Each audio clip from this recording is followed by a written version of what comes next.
Well, my name is John Henry Crosby. I'm the founder and president of the Hildebrand Project. I'm here with Professor Mark Spencer of the University of St. Thomas in Minnesota and the Fellow for Aesthetics and Metaphysics with the Hildebrand Project. We're just finishing up our second colloquium that we've put on as an organization. You were the organizer of it. We're here at the University of Dallas right at the end of February.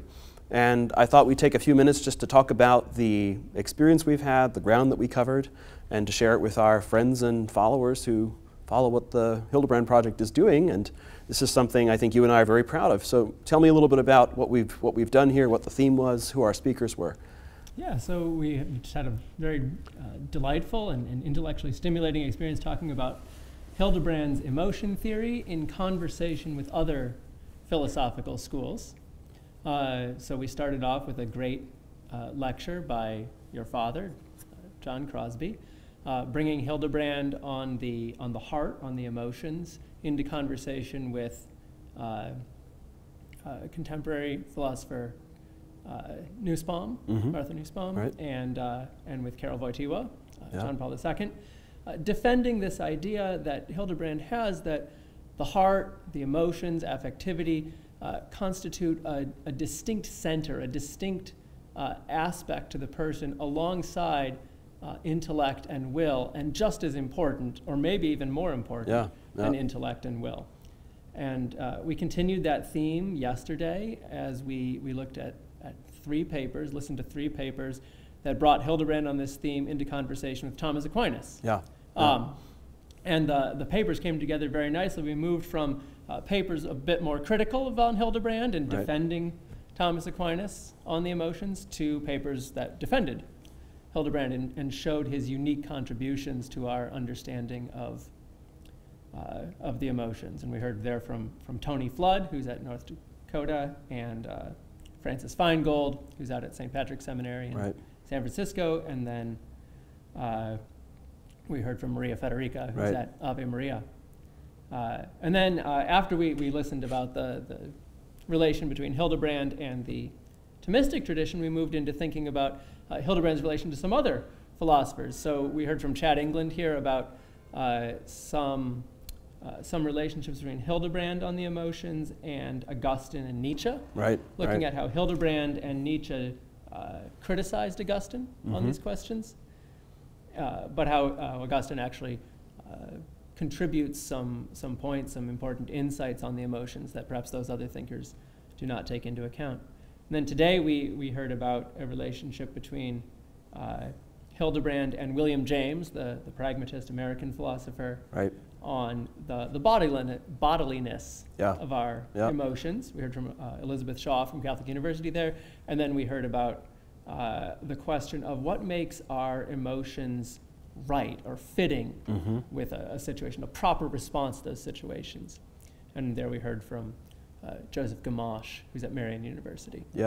So we covered all of this ground over 3 days, I guess 2.5 days of sessions, and just a word on the format. So the format is by invitation. We invite 7 speakers. Not as you can see from the way you've characterized the talks, they're not all people necessarily who are sort of Hildebrandians. They're people who are fellow travelers working in parallel traditions, invited to read von Hildebrand, perhaps for the first time, or to reread him. And then we have 7 respondents who responded to those papers. So that created the kind of dialogical framework of the exchanges.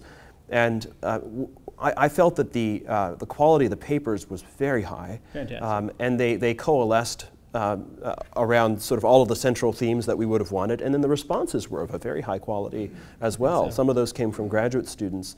And then I think all of us would have agreed that the question and answer sessions were particularly fruitful. And it was bold, though, because we had very long Q&A sessions scheduled. I think we had, nearly 45 minutes or something. Sometimes as much as an hour. Which is a great risk, right? Because if the give and take dies, it's either the moderator has to generate, and you were the moderator for all of these talks, but I didn't see you having to sort of generate too many sort of original lines of questioning, because there was a lot there.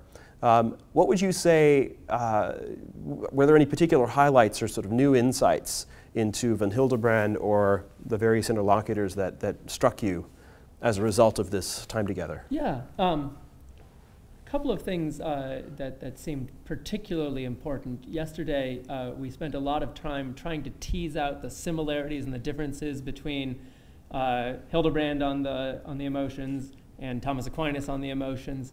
And a point that Maria Federica made in her talk struck me as particularly important, one of the real standouts here.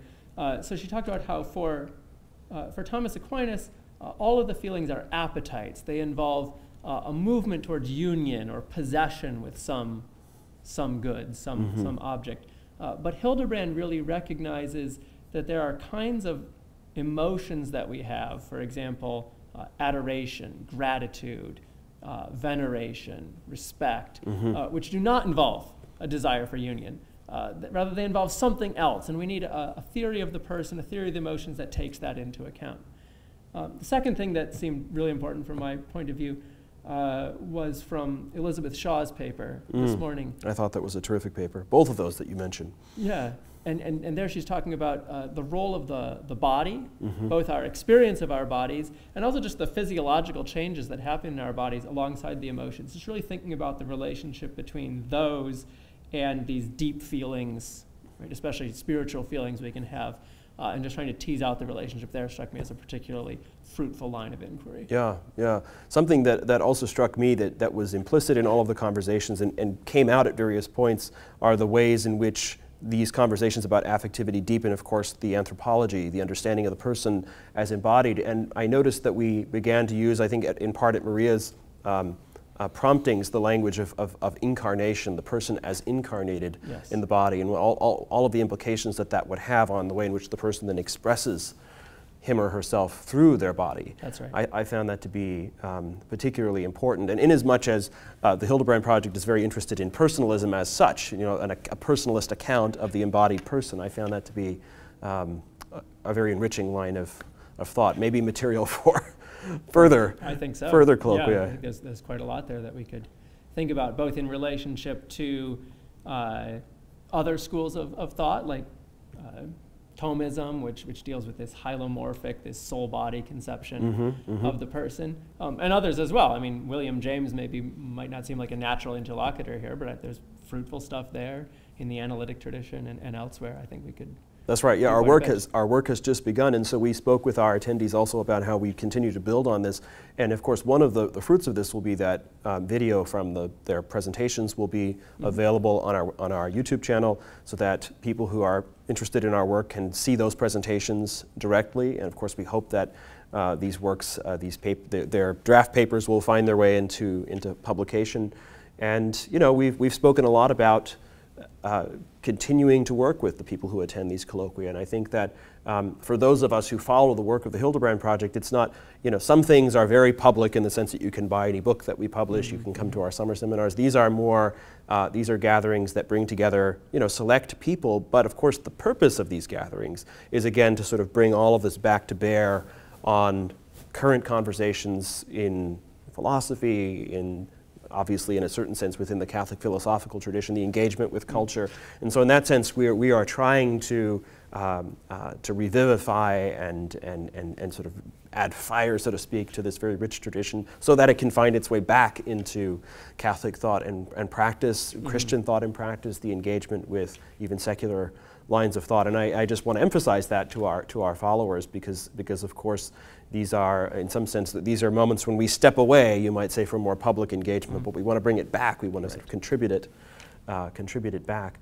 Do you have any hopes for, what are some of your hopes for follow-up in terms of further conversations that we might have? Maybe this could be a sort of concluding reflection here in the wake of this gathering here on emotion theory. The work of the Hildebrand Project is personalistic in content, right, but it's also personalistic in method.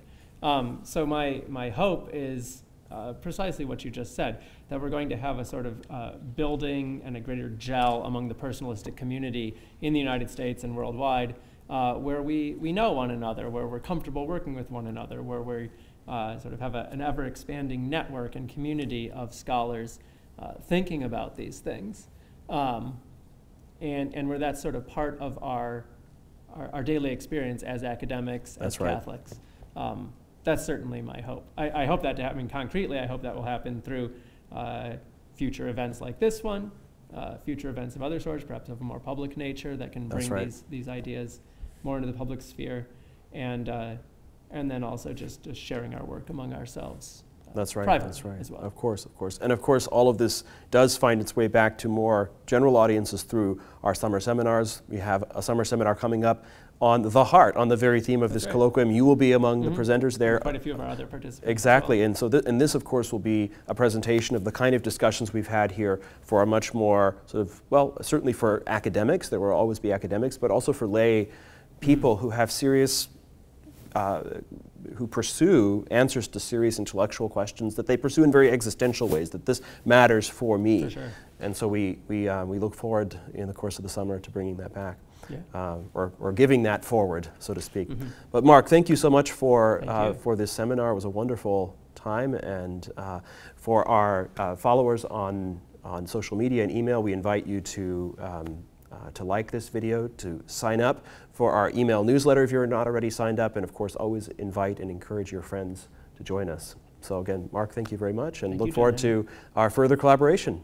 Likewise. Okay.